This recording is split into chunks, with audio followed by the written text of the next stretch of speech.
नमस्कार, आप देख रहे हैं एबीसी इंडिया। मैं अमित भोबिया। दोस्तों, आज मैं आप लोगों को बताऊंगा वर्टिकल फार्मिंग के बारे में। एक एक चीज आपको डायग्राम के हिसाब से समझाऊंगा। अभी जो हमारे युवा साथी हैं वो वर्टिकल फार्मिंग की ओर काफी ज्यादा बढ़ रहे हैं, लेकिन ऐसे जाल मार्केट में बिछे हुए हैं जिसके अंदर वो फंस जाते हैं और बहुत बड़ा आर्थिक नुकसान भी अपना कर लेते हैं। और इसके पीछे की सबसे बड़ी वजह यह है कि आपको कोई प्रॉपर कंसेप्ट के बारे में नहीं बताता। जो बताता है वो एरोफोनिक को अलग कर देता है, हाइड्रोफोनिक को अलग कर देता है, एक्वाफोनिक को अलग कर देता है। लेकिन वर्टिकल फार्मिंग के कंसेप्ट को समझने के लिए आपको एक एक चीज बारीकी से देखनी चाहिए और डायग्राम के साथ देखनी चाहिए, जो आज मैं आपको दिखाने वाला हूं। वीडियो की शुरुआत करें उससे पहले आप जल्दी से चैनल को सब्सक्राइब कर लीजिए, बेल आइकन को दबा लीजिए, ऑल के ऊपर क्लिक कर लीजिए। अभी सब्सक्राइब नहीं करना कोई बात नहीं, पूरा वीडियो देखिए। अगर पसंद आए तो 4-5 किसानों के पास भेजिएगा भी और उसी के साथ चैनल को सब्सक्राइब भी कर लीजिएगा। कोई सवाल हो तो कमेंट बॉक्स में बताइएगा। तो वीडियो की हम शुरुआत करते हैं। दोस्तों, अमेरिकन जियोलॉजिस्ट गिल्बर एलिस की 1915 के अंदर एक किताब आई जिसका नाम था वर्टिकल फार्मिंग। और उस किताब के अंदर जो कंसेप्ट लिया गया था वो लिया गया था 1852 की बायले की जो किताब थी उसमें से। इसका मतलब आप ये मान के चलिए कि 1852 के आसपास कहीं ना कहीं वर्टिकल फार्मिंग का जो आइडिया है वो दुनिया के अंदर आ गया था। अब रही बात कि वर्टिकल फार्मिंग होती क्या है, तो आप पहले ये समझ लीजिए कि अभी हम खेती करते हैं खुले खेत में। खुले खेत में जब हम खेती करते हैं तो सबसे बड़ी दिक्कत यह आती है कि हमारी फसलों के ऊपर एक तो नेचुरल डिजास्टर जो आते हैं, जैसे तेज बरसात आ गई, तूफान आ गए, ओलावृष्टि हो गई, इनकी सबसे बड़ी दिक्कत रहती है। और दूसरी सबसे बड़ी दिक्कत जिसकी वजह से हम लोगों को वर्टिकल फार्मिंग की ओर बढ़ना पड़ा वो है इंसेक्ट और पेस्ट का अटैक। ज्यादा अटैक की वजह से फसलें एकदम खराब हो जाती हैं। दुनिया की पॉपुलेशन बढ़ रही है, ज्यादा खाने की जरूरत है, इसलिए हम बढ़े वर्टिकल फार्मिंग की ओर। इस फार्मिंग का पहला और मूल कंसेप्ट यह था कि हम पेपर के जरिए कुछ तंबू बना लें और उन तंबुओं के अंदर खेती करें।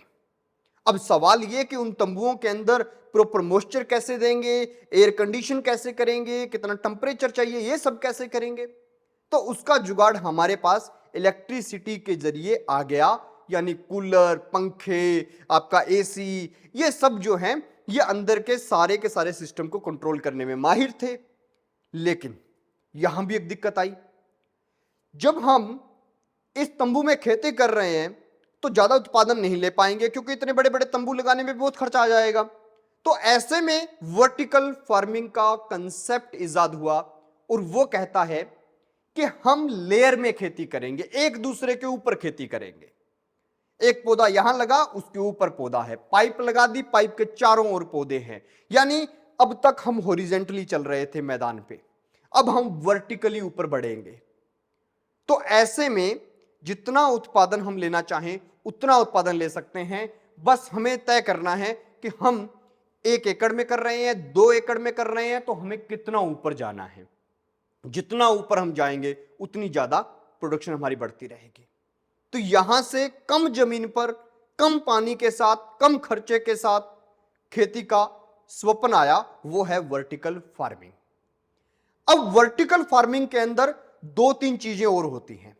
पहला तो ये कि हम ऊपर की ओर बढ़ रहे हैं, दूसरा ये कि हम बिना मिट्टी के खेती कर रहे हैं, तीसरा ये कि हम पोर्टेबल खेती कर रहे हैं, मोबाइल खेती कर रहे हैं।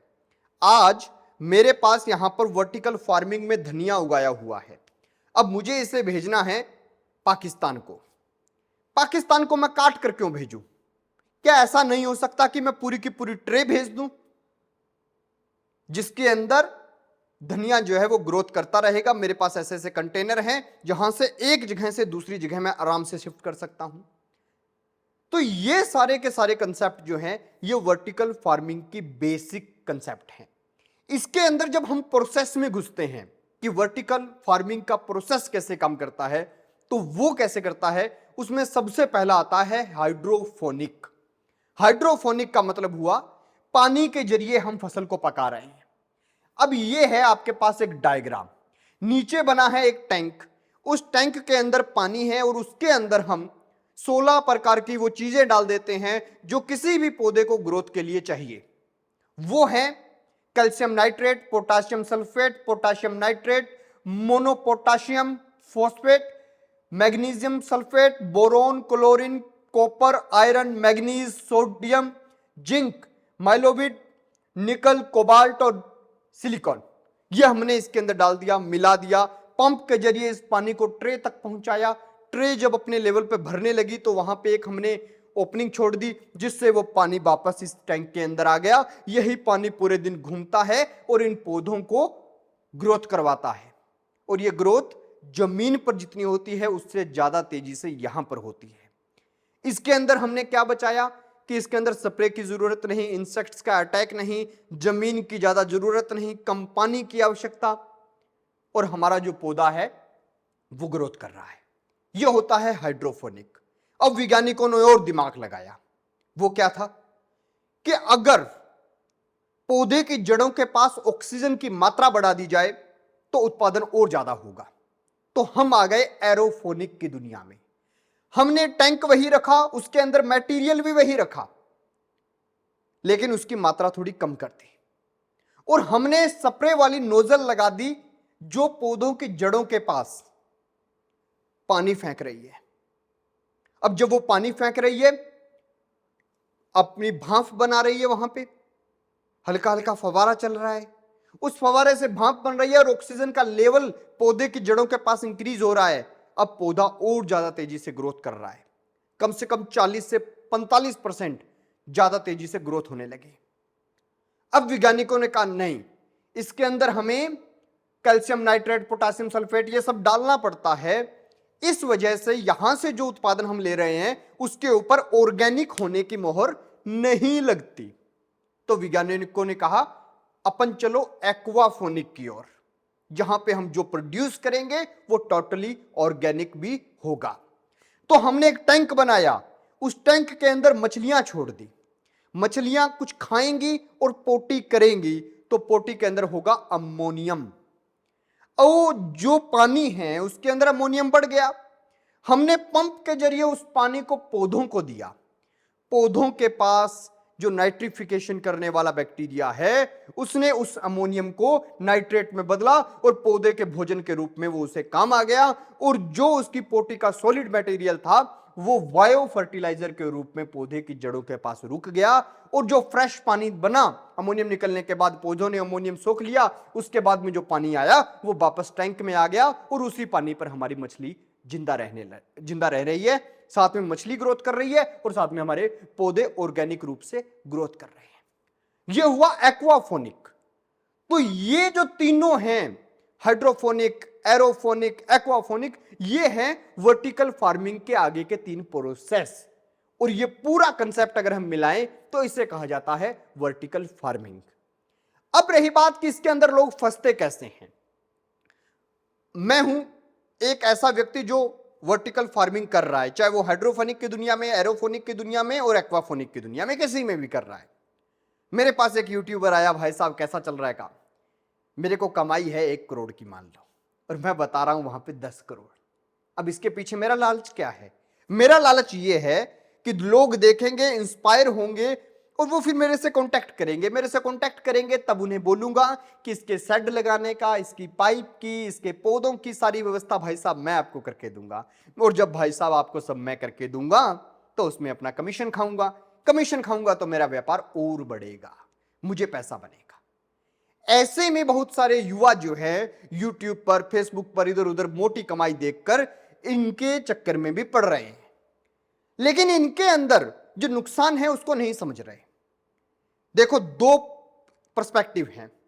एक, ये जो वर्टिकल फार्मिंग का कंसेप्ट है बहुत ही कामयाब कंसेप्ट है, इसमें उत्पादन भी ज्यादा होता है, इसका प्रोडक्ट जो है महंगा बिकता है, इसके अंदर आप बेरुती चीजें भी उगा सकते हैं, लेकिन इसका प्रोसेस घाटे का प्रोसेस भी है क्योंकि आपकी इनिशियल इन्वेस्टमेंट बहुत ज्यादा है। इसमें पीवीसी की पाइपें लगेंगी, 24 आवर्स आपको इलेक्ट्रिसिटी का कनेक्शन चाहिएगा, इसके अंदर आपको 24 आवर्स पंप चलता रहना चाहिए, इसके अंदर आपको एक एक चीज को मैनेज करने के लिए लेबर की आवश्यकता पड़ती है।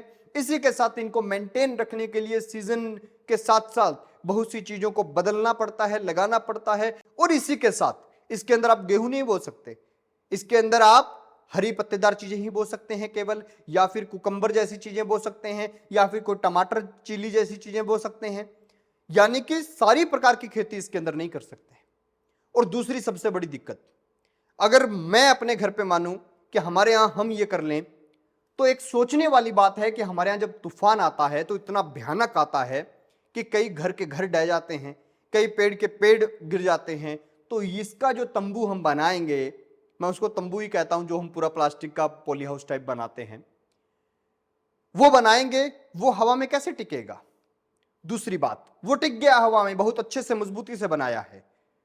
तो एक बात ये भी सोचने वाली है कि हमारे यहां खंभों की लाइनें टूट जाती हैं, 2-3 दिन तूफान के बाद बिजली नहीं आती। तो अगर ऐसा हो जाए तो हम इस सिस्टम को क्या 3 दिन लगातार जनरेटर पे चलाने के लिए, इतना तेल फूकने के लिए ताकतवर हैं? शायद नहीं है। तो ये खेती वो लोग कर सकते हैं जो बाजारों में रहते हैं। आप बाजार में रहते हैं, आप अपनी छत पर छोटा प्रोजेक्ट लगाइए एक्वाफोनिक का, चाहे आप लगाइए हाइड्रोफोनिक का, और उससे जितना प्रोड्यूस हो रहा है उसको आपके आसपास सोसाइटी में जो रिच लोग रहते हैं, जिनको पैसे की परवाह नहीं है, जो धनिये की गट्टी खरीदते वक्त भैया को ये नहीं बोलते कि भैया सब्जी लिए तो उसके साथ फ्री में दे दो, वो 20 रुपए 30 रुपए 40 रुपए उस गट्टी के वैसे दे देते हैं।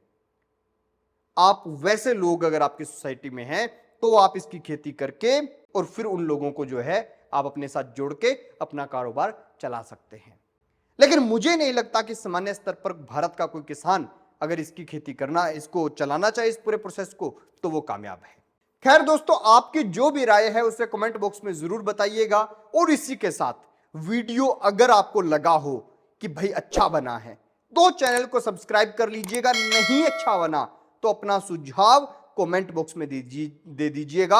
हम अपना सुधार जो है वो जरूर करेंगे। देखते रहिए एबीसी इंडिया।